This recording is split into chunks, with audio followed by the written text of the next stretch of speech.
বাংলাদেশে অনুপ্রবেশকারীদের পুশব্যাক করাকে কেন্দ্র করে শনিবার ভোররাত থেকে উত্তপ্ত মালদার বৈষ্ণবনগর থানার সুখদেবপুর সীমান্ত।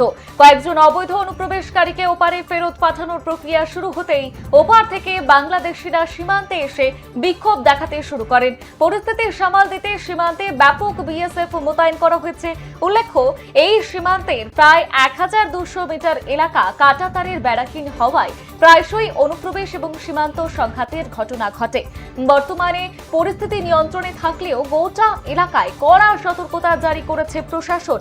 এই মুহূর্তে যে বড় খবরের দিকে নজর রয়েছে আমাদের, মালদার দিকে নজর রেখেছে। অনুপ্রবেশকারী পুশব্যাক ঘিরে ফের উত্তপ্ত সীমান্ত, কড়া পাহারায় বিএসএফ। যেমনটা জানাচ্ছিলাম, বাংলাদেশি অনুপ্রবেশকারীদের পুশব্যাক করাকে কেন্দ্র করে শনিবার ভোর রাত থেকে উত্তপ্ত হয়ে উঠেছে মালদার বৈষ্ণবনগর থানার সুখদেবপুর সীমান্ত এলাকা।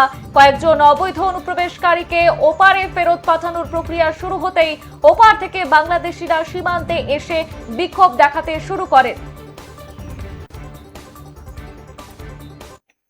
দেখতে পাবেন না, হয়তো এই যে দেখেন এই দূরে দেখা যাচ্ছে অনেক লোক এখনো আসছে, সেই বাংলাদেশিরা আবার আক্রান্ত করার চেষ্টা করছে, কিন্তু আমাদেরকে বেঁধে রেখেছে বিএসএফ। আমরাকে যদি অর্ডার দেয় তাহলে আমরা যেতে প্রস্তুত। আমাদের অনেক লোক দাঁড়িয়ে আছে কিন্তু যেতে পারছে না। ওরা কি কারণে এসছে? ওরা এসছে আমরা কারণটা বুঝতে পারছি না, কিন্তু ওরা যা এর আগে রাস্তাটা হতে ছিল। এখন আমরা রয়েছি সুখদেবপুর বর্ডারে, মানে আমাদের গ্রামে।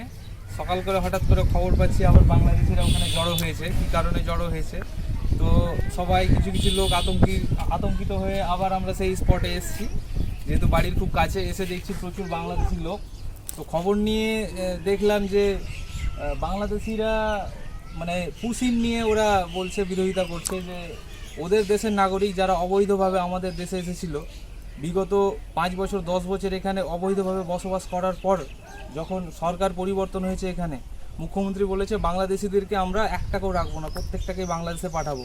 তো বিভিন্ন সীমান্ত দিয়ে ওদেরকে বাংলাদেশে পাঠানোর একটা পরিস্থিতি চলছে। কিন্তু ওরা সেই অবৈধ, আমাদের এখানে অবৈধ, কিন্তু বাংলাদেশে তো তারা বৈধ, বাংলাদেশের নাগরিক। কিন্তু বাংলাদেশ কতটা নির্লজ্জ দেশ যে তারা নিজের দেশের নাগরিককে ওরা মানে গ্রহণ করতে চাইছে না। সেটা নিয়েই ওখানে ওরা বিক্ষোভ করছে।